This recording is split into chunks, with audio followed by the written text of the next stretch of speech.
a toda esta gran comunidad. Entonces esperamos unos 2 minuticos y empezamos, ¿vale?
Listo, ok. Bueno, damos inicio a nuestra conferencia del día de hoy. Como les comentaba, mi nombre es María Camila, voluntaria de SRP. También hoy tenemos como moderadora a Jürgen. Si quieres, preséntate por fin.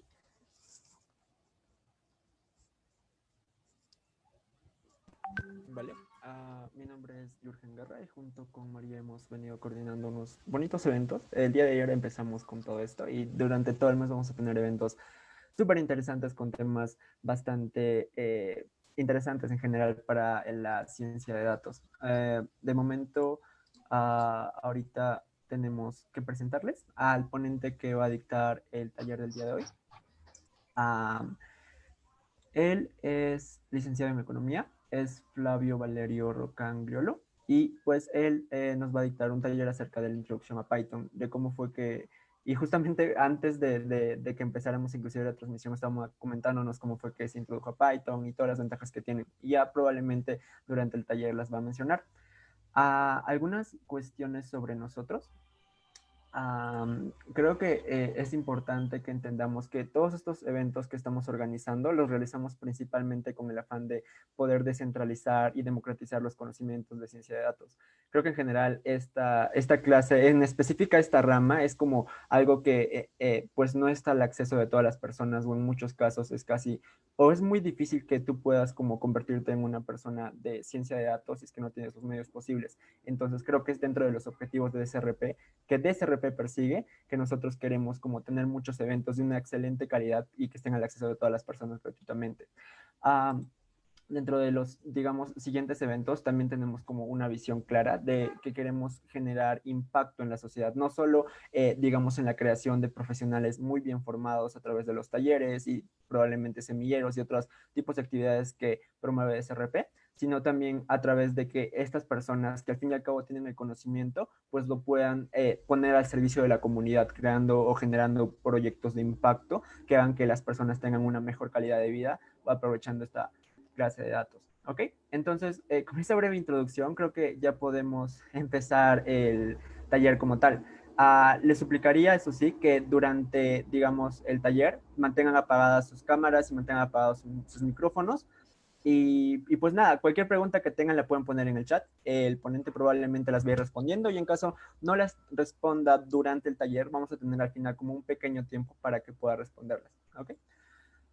Sin nada más que decirles, te cedo la palabra.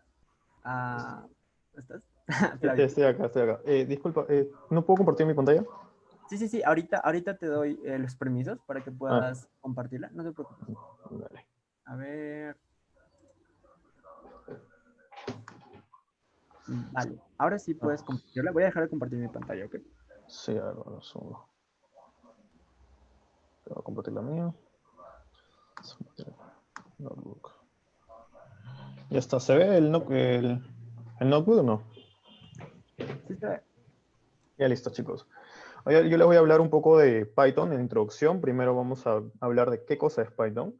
Python es un lenguaje de programación orientado a objetos. Con eso queremos decir que cada objeto, o sea, es decir, una lista, una tupla, un set o un diccionario, tiene sus propios métodos, a diferencia de otros lenguajes de programación como Ruby, que es diferente porque se le llama programación funcional.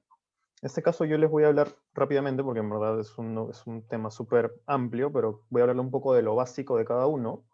Vamos a ver primero qué son los booleanos. En los booleanos, que son valores que representan verdadero o falso dentro de Python. Se pueden utilizar para varias cosas, así como el hecho de cuando lo queremos utilizar en loops, que también los vamos a ver más adelante. Y vamos a ver un ratito, por ejemplo, este es un booleano, donde, por ejemplo, definimos a siendo 2 mayor que 3, sale que es falso, porque es así, y en caso de las strings, si es que las dos son iguales, salen verdaderos. Cada uno tiene su propio tipo dentro de Python, en este caso es una clase booleana, y tiene un ID idéntico al ser una... En la memoria de Python se le asigna un ID para guardarlo. En el caso de que nosotros queramos hacer proyectos grandes, generalmente se utiliza otro tipo de variables que ocupen menos espacio en la memoria. Igualmente están los integers y los floats, que son, bueno, los números técnicamente. Solamente la única diferencia es que cuando estamos hablando de un integer, estamos hablando de un número entero. Es decir, que ni siquiera tienes punto ceros y nada, sino simplemente un número entero y ya. Y en el caso de los floats, estamos hablando de un número con decimales. En el caso de los floats, sí tienen un número diferente por cada uno. Es diferente el ID, como se puede observar acá. Cada uno de los floats se guarda en un ID diferente porque cada decimal cuenta dentro de Python. De hecho, no es exactamente Python, no es punto cero, sino que tiene como que 20 ceros. Y al final tiene como que un dígito. Después se encuentran los strings, donde podemos ver que cada string, como ya les comenté, tiene un ID idéntico. Y al final vamos a ver otro de los métodos bastante interesantes, que siempre se utiliza bastante, que son las listas. Las listas son secuencias de números. Son mutables. Cuando queremos decir que son mutables, queremos decir que cuando la variable ha sido definida, puede ser cambiada con anterioridad. O sea, se le pueden agregar variables, se le pueden quitar variables, y se le puede, bueno, multiplicar, sumar, lo que sea. En el caso de más adelante, como vamos a ver ahorita, acá existen unos métodos de cada una de las listas. Por ejemplo, append le agrega el número 4. Tenemos esta lista, se le pueden agregar si las sumas. Si le queremos agregar un número, podemos usar el método append. En caso, esto lo agrega al final de la lista. En caso tú quieras, por algún motivo, agregar el número en algún lugar específico de la lista, existen otros métodos. Siempre les recomiendo, cuando empiecen, es chequear en Google que todas las funciones, porque Python cuando tú lo descargas viene con funciones preinstaladas, que son todas las de acá. Por ejemplo, tiene min, max, map, round. Round sirve para redondear los números a 3 decimales, a 4 decimales, a la cantidad de decimales que se le quiera precisar. Y tiene todas estas. Aparte, si es que quieres, tendríamos que instalarle módulos, que vamos a hablar de los módulos más adelante. Y en este caso también la lista se puede ordenar. Como se nos damos cuenta, la lista B es una lista de 3 al 1, pero de forma invertida. Y si la ordenamos, se damos cuenta que la lista se ordenó del menor al mayor. En el caso de las tuplas, esa es una secuencia inmutable. Es decir, no se van a cambiar por nada en el mundo. Y solamente tienen dos métodos, que es el contar. Es el método counts, que solamente podemos contar la cantidad de veces que aparece un determinado objeto dentro de la tupla, y podemos buscar el índice de un objeto dentro de la tupla. Por ejemplo, acá yo pongo contar 2, y como en la tupla existe el número 2 una vez, me va a salir el número 1. Y en el caso de los índices, lo que me olvidé de mencionar, a diferencia de si es que alguno ha venido de R, cuando tú quieres acceder al índice de algún objeto, empieza en índice 1. En cambio, en Python accedemos con el índice 0. O sea, es decir, el primer valor de cada objeto que tú has creado siempre va a ser el índice 0. Y va hasta el n-1. Es decir, si hay 10 objetos, tú tienes un rango dentro del objeto que va desde 0 a 9. En realidad, no va hasta el 10. Así trabaja Python, no sé por qué, pero bueno. Bueno, las tuplas generalmente se utilizan, bueno, yo no se utilizo mucho, pero se podría utilizar en caso que tú estés haciendo un proyecto y quieras un valor que no quieras que se modifique por nada, por alguna casualidad, del destino volviste a correr un código y que justo agregaba más valores o multiplicaba valores, entonces la tupla se va a mantener como está. No va a cambiar por nada. Las listas y las tuplas son objetos intercambiables, es decir, nosotros podemos convertir, por ejemplo, el objeto A es una tupla, y la tupla se puede convertir en una lista, y como la lista se puede convertir en una tupla, claramente podemos ver que el objeto B es una lista, tiene clase lista, y el objeto C es clase tupla. Dice clase porque dentro del código está definida la variable, ahí como se hace en C, pero en Python es más, como es un lenguaje más interpretativo, no es necesario. Set es como, bueno, es una parte de una función, te da los valores únicos dentro de una secuencia de números. Nosotros también podemos convertir una lista a sets. Por ejemplo, la diferencia es que se tiene que poner dentro de corchetes específicamente. Si, por ejemplo, tenemos esta lista de acá, que tiene bastantes unos y dos 6, y vamos a ver qué nos vota. Nos votan los valores únicos de cada uno de la lista. También podemos convertirlas, de hecho. La diferencia siempre va a ser en la forma como encerremos los valores. Siempre van a ser definidos por comas cada uno. La lista generalmente es corchetes, las tuplas son paréntesis, y los sets son llaves.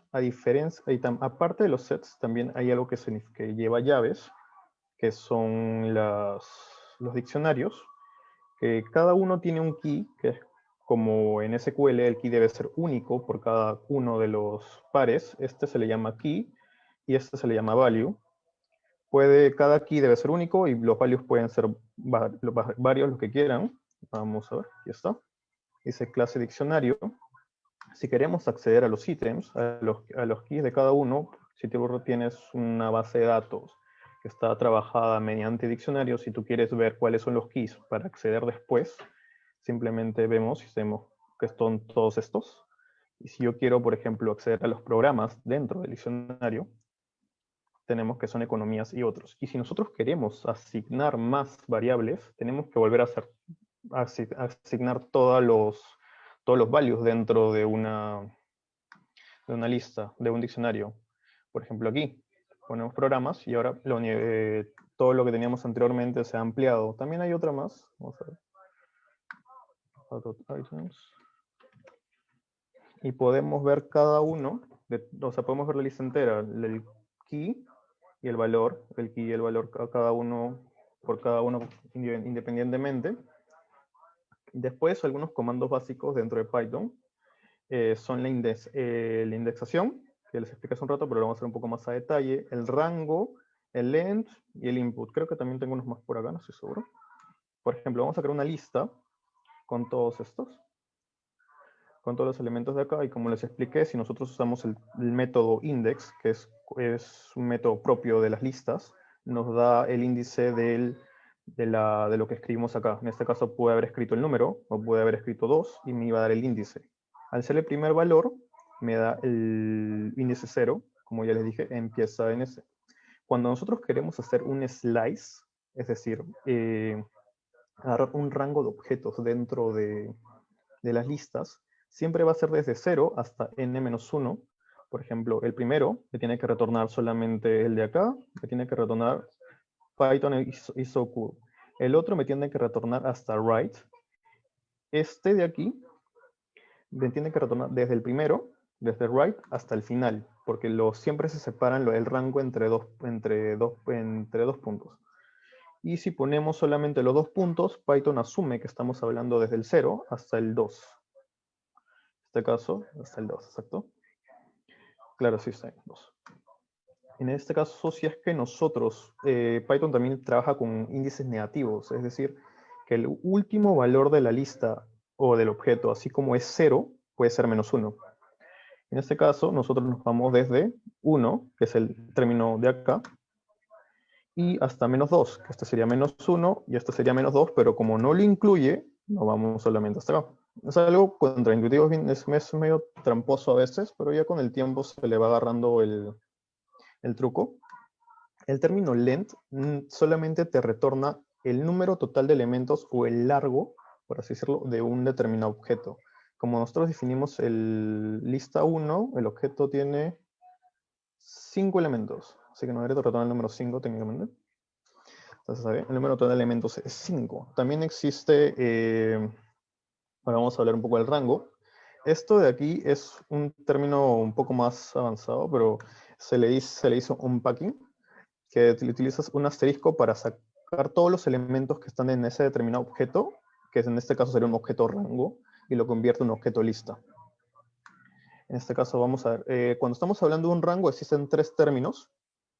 El start, que es el término inicial, el stop, que es un término n-1 igual, si ponemos hasta el 10, nos tiene que retornar solamente hasta el valor 9.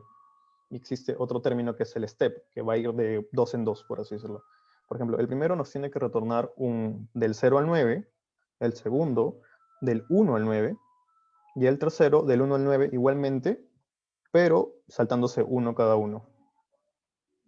Y nos retorna exactamente eso. En caso de que tú pongas un 9 acá, por ejemplo, se te ocurre poner un 9, no va a regresar hasta el 9 porque no lo incluye, va a ser hasta el 7 nada más. Igual Python funciona como es un lenguaje interpretativo, tiene funciones de calculadora, funciona igualmente con todos estos, solamente se le dice un floor division, que te devuelve el valor de la división, pero elimina los decimales. Este es un módulo que generalmente se utiliza si es que quieres ver si el número es impar o par. Por ejemplo, pones módulos 2 o módulos 3 y te va a decir si es que es divisible entre 3 y si es que queda 0. Por ejemplo, vamos a ver esto. Nos bota todas las funciones, todos los valores. Esto es súper simple en realidad. Y igual por los paréntesis funcionan igual que en una matemática. El orden de los paréntesis predomina sobre los signos. Después existen las funciones.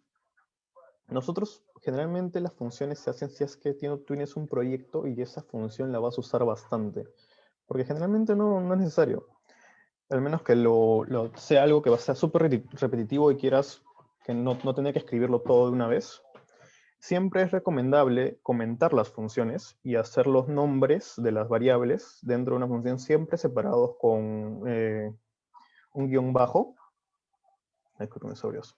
Por un guión bajo, por el hecho de que tú tienes que tener un código bastante bien documentado, porque ya, imagínate, tú tienes un proyecto que lo estás haciendo ahorita y haces tu función con un nombre, le pones defx y le pones cualquier cosa adentro, lo abres el proyecto un mes después y sabes solo Dios qué estabas pensando cuando le pusiste ese número y esa letra y no te acuerdas de qué era. Siempre es bueno escribir comentarios de tu código. Los comentarios en Jupyter, si es que no manejan Jupyter, se pueden hacer con el numeral. Y con eso vamos comentando el código. Esta es una función simple donde me va a retornar el cuadrado de una función. Vamos a primero definirla. Lo corremos y después tenemos 25. Igual la función se puede hacer en una sola línea. Y si la función es muy simple, también existe algo que se llama funciones lambda. Funciones lambda es como simplemente es que para cada valor de x va a correr este mismo comando. Eso se le puede aplicar bastante. Eso se utiliza más cuando estamos hablando de data frames. Queremos usar una función apply, que lo vamos a ver más adelante en realidad, que justo he hecho una función apply con lambda. Esto en realidad solamente funciona para eso, súper simple. Es lo mismo que la función anterior, solamente que más corta y no necesita del término def, de definición. Después existen los loops dentro de Python que funcionan como un flujo de procesos. Si es que cumple de determinada condición, va a salir por un camino del flujo y si es que no, va a seguir hasta que encuentre una determinada condición que lo deje salir del loop. En este caso, mire, vamos a seleccionar un número del 1 al 10, donde si es que el número es entero, porque puedo poner floats también, que son números decimales, y si el número es entero y el número es par, me va a retornar un determinado texto. Vamos a poner en este caso 5.5. Y me dice, el número que le seleccionaste no es un integer. Está bien, preciso, no es un integer. Si lo quiero volver a correr, y lo pongo 5 entero. Me dice que el número que he escogido es par, no es primo. Después tenemos, este es un poquito más elaborado, que lo mismo, solamente que ahora me va a decir qué número he escogido dentro del loop. Por ejemplo, si me dice el 1 al 5, le he puesto específicamente para que me retorne el string de ese número. Si yo escojo 1, me va a retornar 1, pero con escrito. Y en caso contrario, me va a decir que escogí un número que no estaba dentro del rango. Vamos a poner 6. Y me dice que escogí 6.0, que es un número que no está dentro del rango. Si lo vuelvo a poner, vamos a poner 2 ahora, vamos a ver qué tal.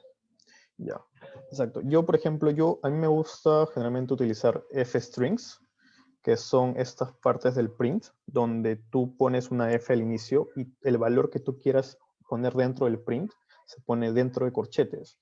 A mí me parece mucho más cómodo. Existen otras formas, que si yo le quito esto y esto, pero si yo quiero poner algo acá, específicamente tendré que separar las variables, poner esto acá, poner A acá, y poner esto dentro de otra string, porque no se pueden juntar los valores. Y ahora voy a poner 6 de nuevo, y ahora es lo mismo, pero no me gusta porque es más tedioso. O si no, también hay otras formas. Eso es un tip por ahí, si es que lo quieren usar. Vamos a regresarlo, esto. Después esto, bueno, esto es una función, esto lo vamos a ver ahorita. Y ahora vamos a ver los loops. En los loops podemos ver un rango de elementos, se utilizan generalmente con los rangos, la función rango. Y lo que va a hacer es este loop, por ejemplo, va a ser un print de los números del 0 al 10 multiplicados con su índice. Vamos a ver. O sea, si el número es de acá, si el rango 10, 0 me va a botar 1, porque este es más secos 1. 0, 0, 1, 1, 1, 2, siempre sumando un número. Es como una suma consecutiva, va sumando los números a la derecha. Este también es un f-string y va yendo ahí. Más adelante vamos a ver 3 librerías, que es lo más importante en realidad. Esta es una pequeña introducción a Python para que vean más o menos cómo funciona. Este es otro loop, que es un loop for, es un loop truncado, que el loop va a ir desde este mismo va a ir hasta terminar todo el rango. En este caso, esta función tiene una condición que va a romper el loop. Esta es una aproximación de Taylor, es una fórmula matemática, donde nos da el mínimo orden aproximado para cualquier número. Por ejemplo, nosotros ponemos un número, poner 10. Y al momento que esta condición te dice para todos los valores, desde el 0 al 10.000, si es que se cumple esta condición, que es una tolerancia de 6 dígitos, porque es menor o igual a 7 ceros, si es que se cumple esa condición, sale del loop. En cambio, también podemos tener un loop while, que es como les expliqué cuando utilizamos un booleano. Yo pongo while condition, que mientras la condición sea verdadera, el loop va a seguir corriendo. Va a correr para siempre en realidad, hasta que se cambie la condición, que es cuando yo creo que el valor absoluto de esto cambia. Es que ya no se cumple, ¿no? No se vuelve a correr. Y es lo mismo, solamente que lo único que cambia es esto. Yo utilizo un loop while, por ejemplo, cuando yo tengo un código que me manda un correo a mí para ver si es que tengo alguna acción que ha subido el precio en un determinado rango que yo he querido. Me manda un correo y mientras esa condición no se cumpla no me lo va a mandar. Eso, por ejemplo. Esta es una pregunta que la hacen bastante cuando van a entrevistas para Python y le dicen si es que saben manejar Python. Esa es una lista de 235.000 palabras y le dicen que cuenten los palíndromos que esa misma palabras tiene. Eso me lo han preguntado una vez en realidad, pero también tengo amigos que le han preguntado. Es una pregunta muy común, un contador de palíndromos que te los piden. Y yo, por ejemplo, utilizo lo que les he dicho antes, un for loop, un if, para ver si es que la palabra, cada una de estas palabras es un palíndromo. Es decir, si esa misma palabra se lee igual al derecho que al revés. Lo que hago acá es, si es que la misma palabra es igual a la palabra al revés, es decir, acá podría haber puesto un igual true, pero vamos a dejarlo ahí, pero es innecesario, porque Python sobreentiende que estamos hablando de un true. Que agregue, que utilice la función append en la lista ya vacía que definí antes y que cuente +1. Aquí al contador que ya tengo 0. Corremos esto y me bota que hay 161 palíndromos en la lista. Si es que tú entiendes más de Python y existe, por ejemplo, comprensión de listas, podemos hacer todo lo que yo he hecho acá en una sola línea, que es lo de acá. que pongo I for I en palabras si es que la palabra es igual a la palabra al revés. Es una sola línea y me tiene que botar exactamente lo mismo que arriba. Se fue por abajo. Y me bota que igual existen 161 palíndromos en la lista.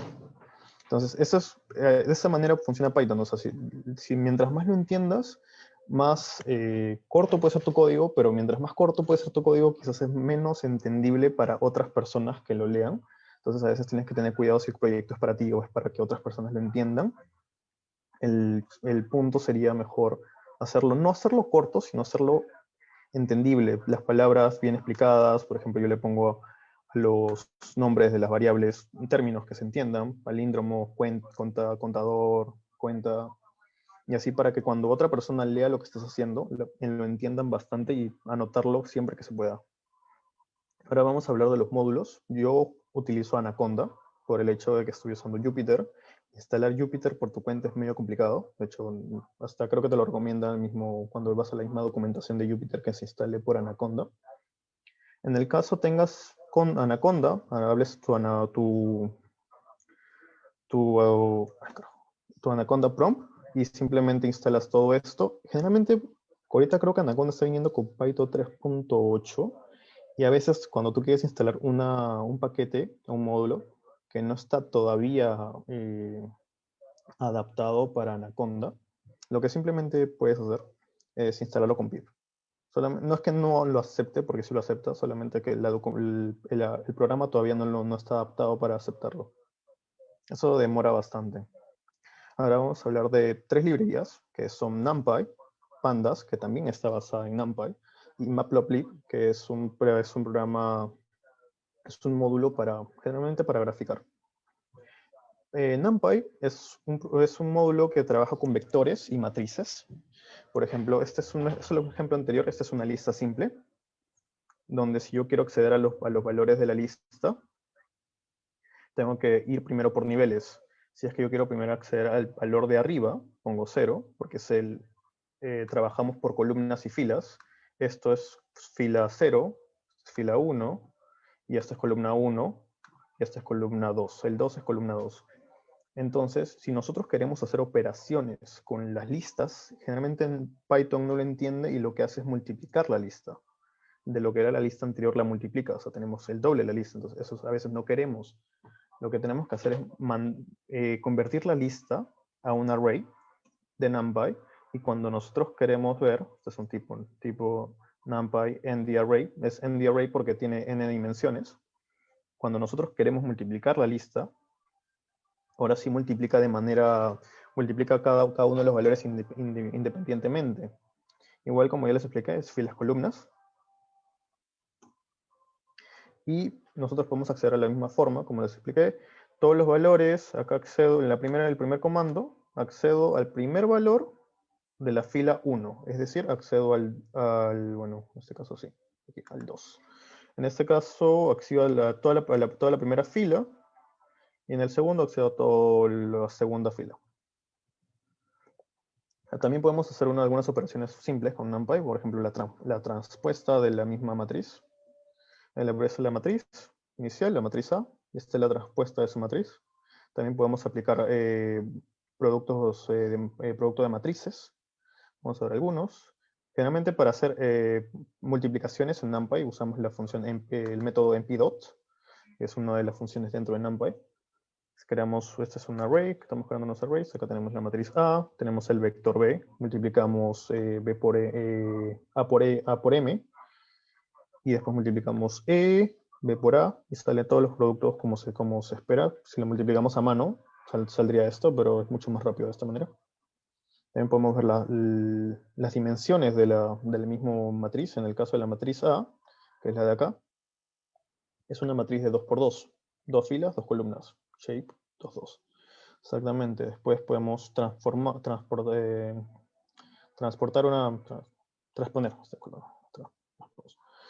una matriz y va a cambiar el shape de la matriz. Si nosotros antes que era una matriz de 2 por 1, se convierte en una matriz de 1 por 2. También podemos realizar algunas operaciones simples, sumas, divisiones, multiplicaciones con las matrices. todo lo que generalmente lo haríamos a mano. NumPy lo entiende como un producto matricial, una suma, una resta, una multiplicación, y lo hace por ti rápidamente. Esto generalmente se utiliza cuando, bueno, yo generalmente lo utilizo cuando quiero hacer una lista grande y quiero transformarla cuando estoy haciendo algunos proyectos. Utilizo otra función que se llama MP0s, pero generalmente no trabajo mucho con matrices, yo generalmente. Después también podemos hacer unos problemas de álgebra lineal. Si queremos resolver x en a por x es igual a m, nosotros tendríamos que hacerlo con x es igual a la menos 1 por m. Hay una función dentro de NumPy que se llama, bueno, álgebra lineal, técnicamente. Y si la multiplica, si lo realizamos, nos da el mismo resultado. Primero confirmamos, si lo resolvemos, tiene que salir 0. Y si no sale, es en realidad lo que debería salir. Después, NumPy tiene un montón de distribuciones dentro. Son todas las distribuciones que trabajan con NumPy. Tenemos triangular, tenemos Poisson, tenemos la multinomial, la logarítmica, la Gumbel, la normal, la binomial. Todas esas funciones trabajan dentro de NumPy. ¿Tú para qué quieres las distribuciones? Generalmente cuando quieres hacer simulaciones en Monte Carlo. Si tú quieres hacer simulaciones en Monte Carlo, por ejemplo, yo en mi caso las hago generalmente cuando quiero hacer simulaciones para hallar el portafolio óptimo en base a 10.000 iteraciones. Tengo que utilizar una normal para ver exactamente cuál es la que quiero. Acá tenemos una distribución normal. Todos estos valores son una normal, solamente que lo he puesto de 5, 2, es decir, 5 filas, 2 columnas. Lo mismo acá. Lo que se dan cuenta es que como es una normal, cada valor es diferente siempre, y porque es aleatorio, siempre va a ser aleatorio. Si yo fijo una semilla, es decir, pongo un seed, eso solamente se hace si es que tú quieres que tu proyecto sea reproducible para otros. Si yo te doy tu código, yo te doy mi código y le he puesto un seed, tú lo vas a poder correr igual como me salió a mí, porque esto si yo lo vuelvo a correr, me va a salir otro número, me va a salir otro número, y me va a salir otro número infinitamente. Nunca va a parar. En cambio, si yo pongo un seed, me va a salir este número y este número. Si yo lo vuelvo a correr, va a salir otra cosa, igualmente. Pero si yo vuelvo a fijar el seed, cuando una persona lo corre por primera vez tu código, obviamente, va a salir el mismo número que salió anteriormente. Entonces, por eso ponemos un seed, para que cuando alguien agarre tu código, lo pueda volver a hacer. Es lo mismo funciona cuando utilizas el Race Simulator, creo, en Excel, que tienes que poner un seed cuando estás usándolo. Igualito funciona acá.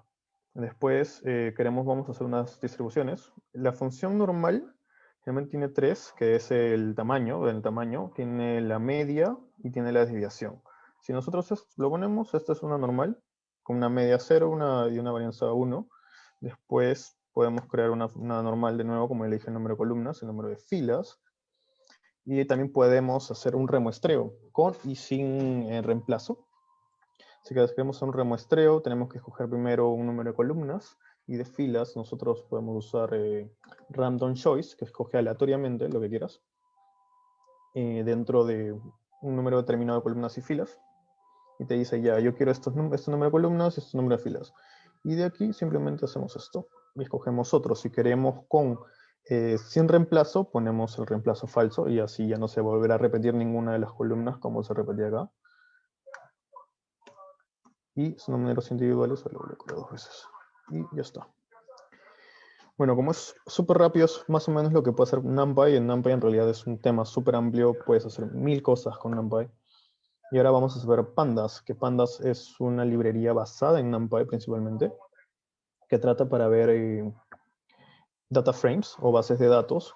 Pandas puede leer varios formatos, puede leer CSV, puede leer Excel, puede leer archivos de SATA, archivos de SPSS, archivos creo que también SAS también lee. Nosotros tenemos que importar Pandas. Si tú descargas con Anaconda, generalmente ya viene con todas estas librerías preinstaladas cuando lo estás descargando. Podemos crear una Panda Series, que se crea así. También existe el rango de tiempo dentro de Pandas, que simplemente pones el periodo inicial y se va a avanzar la cantidad de periodos que quieras. Y podemos crear una base de datos simple y tranquila. Tenemos todos estos valores. También, generalmente estos si tú quieres crear una base de datos ya con valores preexistentes, tienes que ponerlo siempre entre corchetes, como si fuera un diccionario. Su key va a ser la columna, y el valor va a ser este. Y tenemos todos estos valores de acá. También podemos ver un poco de data real. Pandas Data Reader te permite descargar la información de acciones. Vamos a descargar Tesla. No, no vamos a descargar una peruana, vamos a descargar Credit Corp. VAP.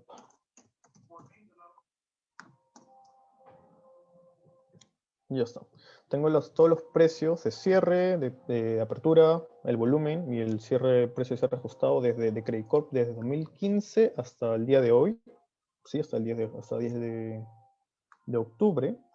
Igual es como está basada en pandas igualmente. Es un data frame. Pandas también tiene un par de opciones, un par de métodos. El método head nos permite ver la cantidad de los primeros valores de la lista. Generalmente es 5, pero se puede cambiar. Si yo le pongo 10 acá, podemos ver los primeros 10 valores. Y tail nos da los últimos 10. Bueno, en este caso vamos a ponerle 10. De igual manera, la data, como está basada en NumPy, también se puede convertir en NumPy, en array. Lo de acá son los primeros 5 valores de todos estas 5 columnas, no, 6 columnas, en un array, los de acá. También podemos ver un info, siempre es bueno cuando tú cargas data con pandas, ver la info, porque nos dice el formato de cada una de las columnas. Cuando nosotros cargamos data, que un solo valor sea, por ejemplo, Python no entiende comas. Si tú tienes un archivo de Excel que de casualidad tiene los números con comas, esto no te va a salir como float, te va a salir como un objeto, cosa que tendrás que arreglar dentro de Excel, simplemente cambiar el formato y cargarlo a Python de nuevo. Siempre bueno porque siempre que un solo valor sea y ya ningún valor de la columna es un número. También podemos ver estadísticas descriptivas rápidamente, le ponemos describir y me da el número del total de, esto es lo mismo que el largo, el número total de valores que hay, que en este caso tenemos 1451 días. Tenemos la media, la desviación, los percentiles y el máximo. Todo para todas las columnas. Eso te lo va a dar para todas las columnas. También para hacer un slicing, podemos hacer slicing de la misma manera que hacemos con una lista. Estamos hablando desde 0 a 3. Solamente que esto se mueve de manera por filas, no se mueve por columnas. Existen dos métodos para hacer slices dentro de Python propios, que es lock y iLock. Con lock estamos hablando si queremos hacer un slice dentro de usando los nombres mismos de las columnas. En este caso vamos a ver los primeros, vamos a cambiar esto para ver los primeros 10 nomás. Que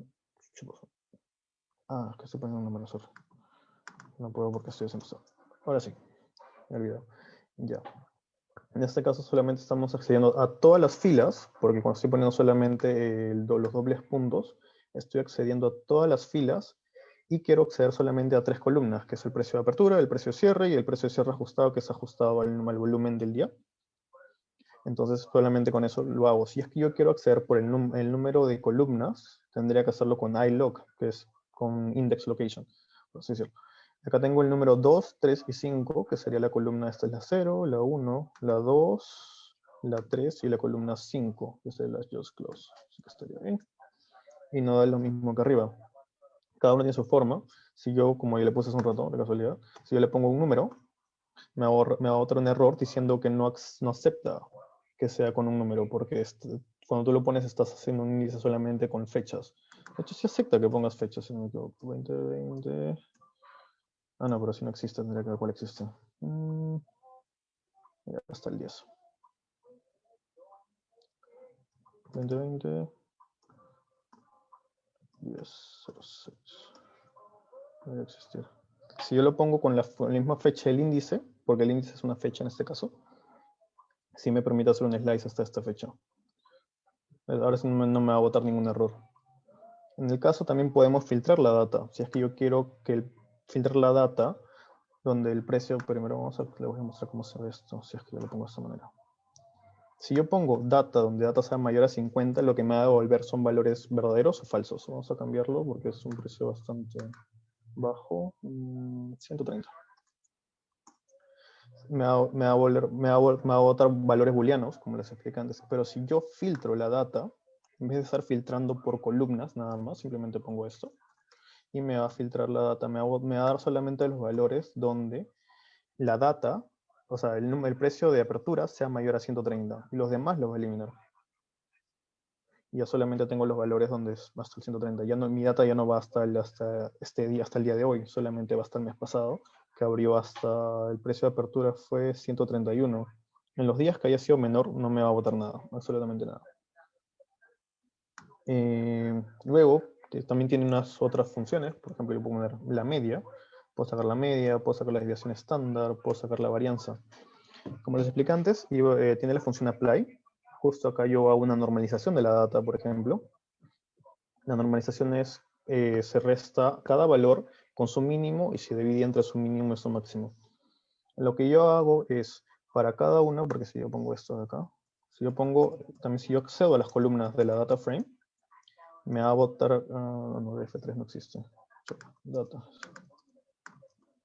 Ya está, me va a botar todas las columnas que existen. Entonces lo que yo hago es simplemente crear una data frame en donde cada uno se ha dividido por su por su valor mínimo, por su valor máximo, usando las funciones propias de Pandas. Y agarro una función apply donde aplico un lambda, que cada valor sea dividido por su mínimo y dividido entre su máximo menos su mínimo. Vamos a poner esto acá, vamos a correr la función de acá. Y ahora ya los valores ya no están como antes, están normalizados, cada serie es normalizada. Y de hecho yo puedo graficarla fácilmente. Vamos a graficar una nomás. Pandas tiene de por sí incluido Matplotlib. No se puede hacer tantos arreglos, pero se puede graficar rápidamente. Si yo le pongo .plot al final y tengo un gráfico rápido de mi data. Eso es para hacer una inspección visual súper rápida de la data. Se puede utilizar el plot. En este caso también puedo unir base de datos. Por ejemplo, voy a descargar Amazon ahora, los precios de Amazon. En este caso, bueno, tengo que cambiar esto porque ya no es Tesla, es PAP. Y me crea un panel. Bueno, en realidad es un multi-índice. Si yo accedo a data 3, .index, bueno, ahorita tiene este índice. Escribí data 3. Es multi-índice. Cada uno, se puede decir que es un panel. Es un panel.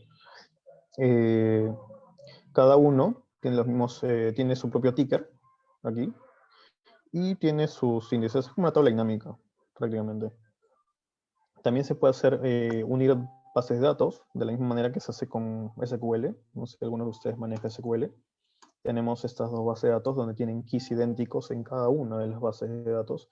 Y lo que puedo hacer es unir las bases de datos simplemente en esa columna. Y ya está. Se unen las bases de datos, cada uno. Hay que asegurarse que, por ejemplo, cuando usamos la función merge, que las columnas no tengan los mismos nombres, si no te sale un error.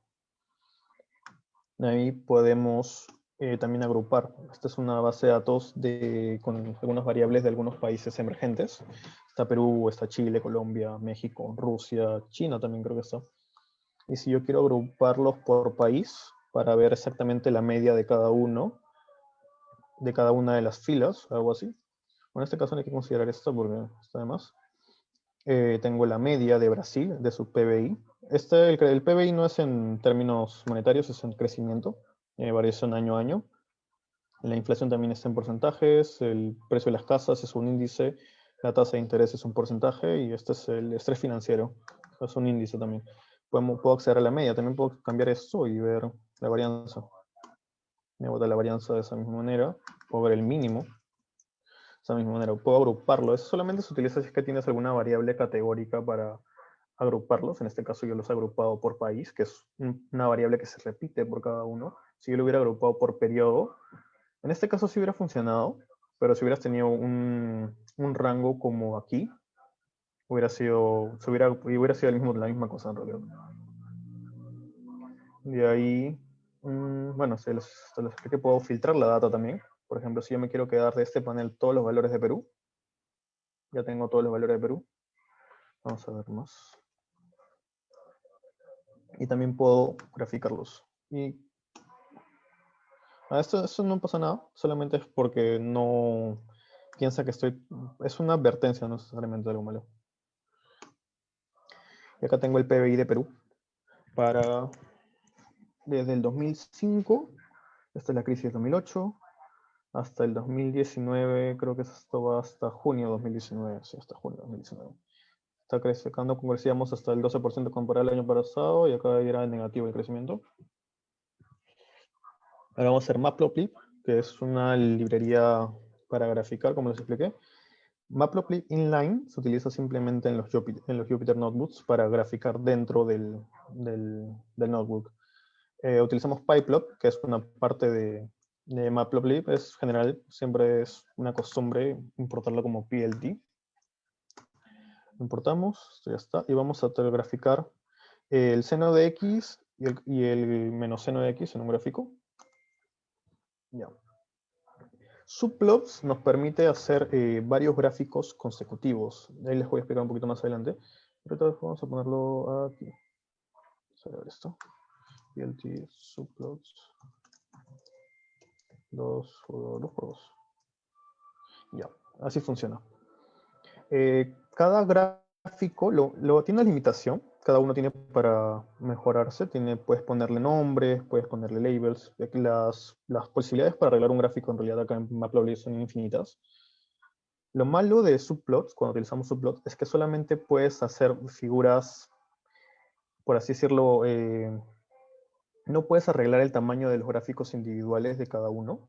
Todos tienen que seguir un orden y siempre se accede de izquierda a derecha. Izquierda, derecha, después baja, izquierda, derecha. No tienes muchas capacidades de modificar el gráfico bastante.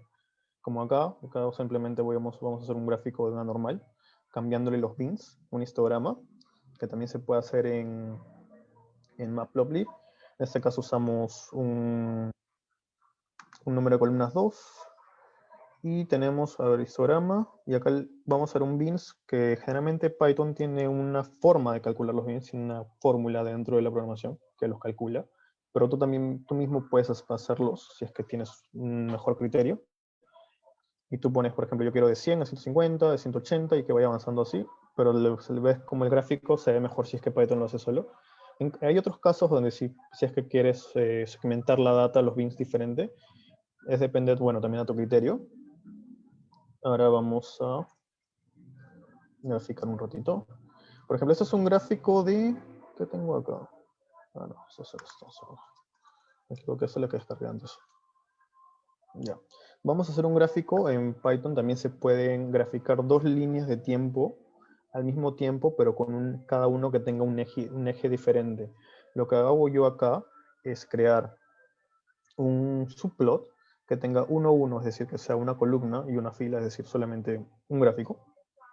Y que tenga, bueno, este es el tamaño de la figura, simplemente para que se vea bonito acá. Eso se puede cambiar dependiendo si lo vas a presentar en otro lado. Y lo que hago es compartir los ejes. Comparto el eje X en los dos. Y se ve así, no se ve tan ¿qué dice? Ah, eso es otra cosa. No se entiende mucho, pero se puede decorar. Decorar se le dice cuando le ponemos, vamos a quitar esto de aquí. Le ponemos labels, le ponemos nombres a las cosas, le ponemos colores. Yo en este caso le puse a los parámetros, le cambié el tamaño de letra para que se entienda, para que sea mejor, para que se pueda leer. Les puse nombres, les puse colores a los nombres.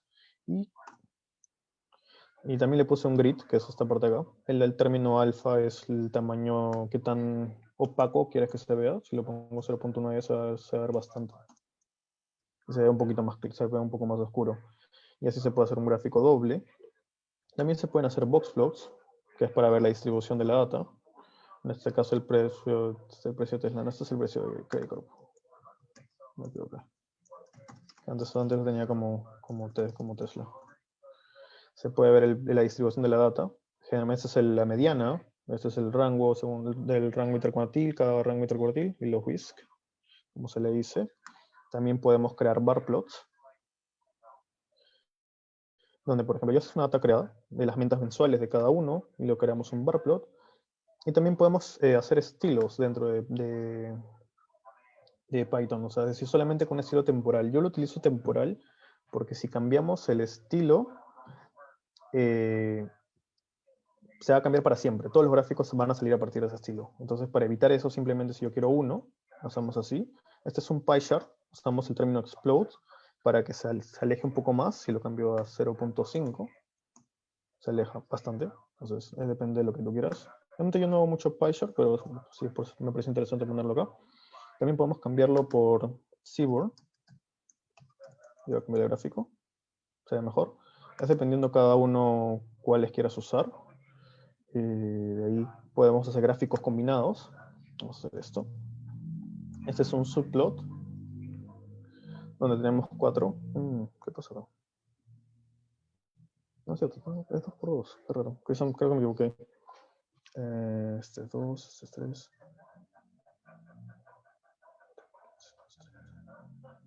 Qué raro. Bueno, y también podemos grabar la información dentro de nuestra computadora. Simplemente utilizando PLT SafeFig y guardamos la foto.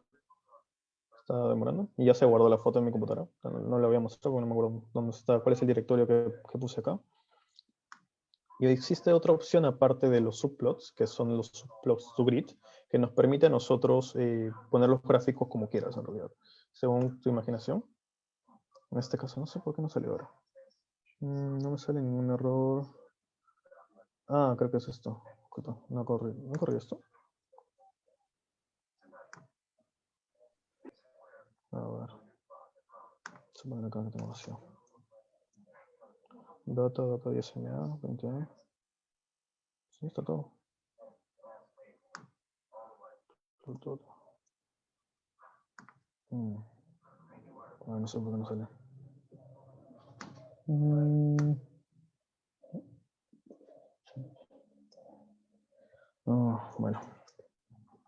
Bueno, eso ya no voy a revisar. Pero nos permite, por ejemplo, yo lo que hice acá fue que fuera una figura de 2x2 y lo que hice fue que en el segundo gráfico el call span sea de 2, es decir, para que aparezca en las dos columnas. Si es que yo pongo una figura de 6x6, tendría que haber puesto que el call span sea de 6. Pero nos permite hacer los gráficos como quieras en realidad. Eso es dependiendo como tú quieres. Estos son todos los estilos que tiene Matplotlib. Tiene un montón. Por ejemplo, podemos ponerle dark background. ¿Dónde está el que le cambié el estilo? Aquí está. Y se nos pone con un fondo oscuro. También existe Seaborn Colorblind, que tiene un esquema de colores que permite que la gente daltónica, tienes que ver la documentación porque permite que la gente daltónica pueda ver mejor los gráficos, eso dependiendo quién tengas ahí presente. Este es un stock screener que yo hice hace tiempo. Esto utiliza todo lo que les dije, utiliza NumPy, utiliza pandas, y utiliza, bueno, este es Matplotlib, es un código un poco largo, pero para que vean más o menos qué tanto se puede modificar un gráfico dentro de Matplotlib, vamos a poner esto. Vamos a correr. Y corremos acá. Es una función que simplemente te pide una acción. En este caso voy a poner de nuevo Credit Corp. Va a cargar. Y me bota todo el... Bueno, se ve medio feo Credit Corp. Le fue mal todo ese tiempo. Si no, vamos a ver que se ve mejor. Vamos a ver si me por GSPC. Y ya, esto se ve un poquito más claro. Acá tengo las medias móviles que te explican cuando existe un cambio de tendencia. El RSI si te explica si es que la acción está sobrevendida o sobrecomprada. Lo mismo abajo. La parte de acá es el volumen de las acciones. Es un gráfico que te explica bastante cómo puedes mejorarlo. Esto es un proyecto que hice hace tiempo. Me demoró como que un mes, creo, hacerlo. Pero te explica todas las posibilidades que puedes hacer en Python. Por ejemplo, hacer los ticks diagonales, ponerle fondo negro, hacer bastantes gráficos. Esta parte de acá es de otra librería que no está incluida en Anaconda, pero te permite hacer una cosa, cambiarle color a los spines, que son los bordes del gráfico, los pozos azules y todo eso. Y acá es un link donde te explica bastante, hay un montón de opciones, que existe un montón, los 50 mejores visualizaciones en Python, con código y todo. Me pareció súper interesante, así que lo puse en el notebook. No sé si se los puedo pasar o algo, pero bueno. Eso sería todo de mi parte.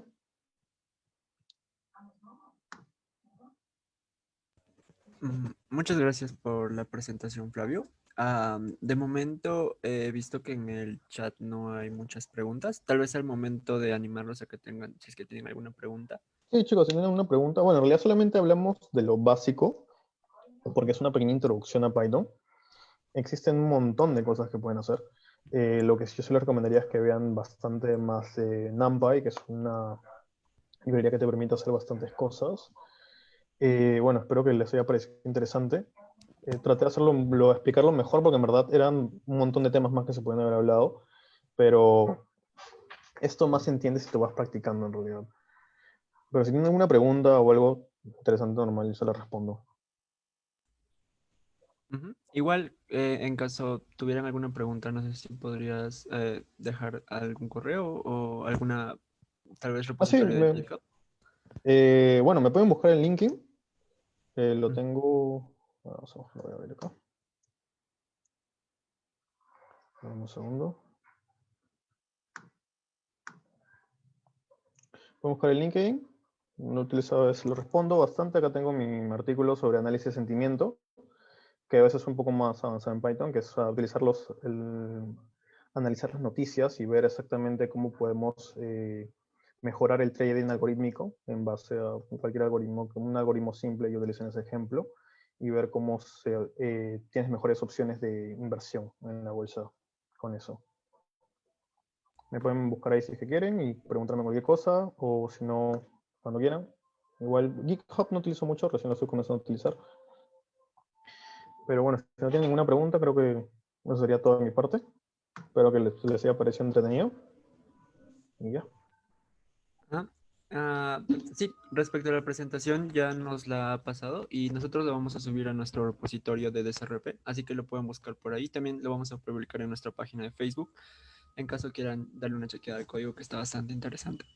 Entonces, hasta ahí la ponencia del día de hoy. No se olviden que tenemos eventos prácticamente a diario, así que inscríbanse a través de nuestra página web. Ya los que se han inscrito para este evento, pues solo tienen que loguearse en la página de SRP y pues podrán de ese modo inscribirse en todos los eventos que tenemos, que son prácticamente diario.